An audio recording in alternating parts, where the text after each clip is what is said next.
Pejgamberi sallallahu alaihi wasallam gjithashtu ka treguar se kush do të ketë jetë pas disa viteve do të shohë kundërshtim dhe fitne.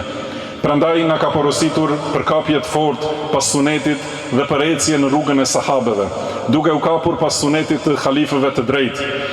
Ecja sipas sunetit dhe në udhën e selefëve të devotshëm është rruga për në xhenet. Ka thënë pejgamberi sallallahu alaihi wasallam, ju kam lënë në rrugë të bardhë, ku edhe nata është e qartë si dita, prej saj devijon vetëm dikush që është i shkatruar. Pastaj ka sqaruar se një prej shkaqeve më të mëdha të shpëtimit është largimi nga bidatet dhe shpikjet në fe, si dhe largimi nga njerëzit e bidatit dhe devijimit.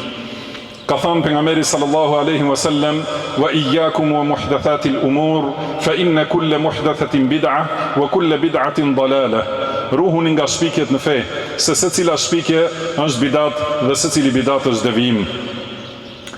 Ruhuni nga grupet dhe njerëzit e devijimit dhe bidatit në mënyrën më të fuqishme, sepse rrugët e tyre ju largojnë nga rruga e Allahut.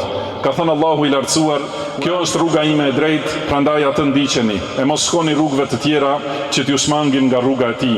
Kjo është ajo që ju porosit ai për të ruajtur nga të këqijat.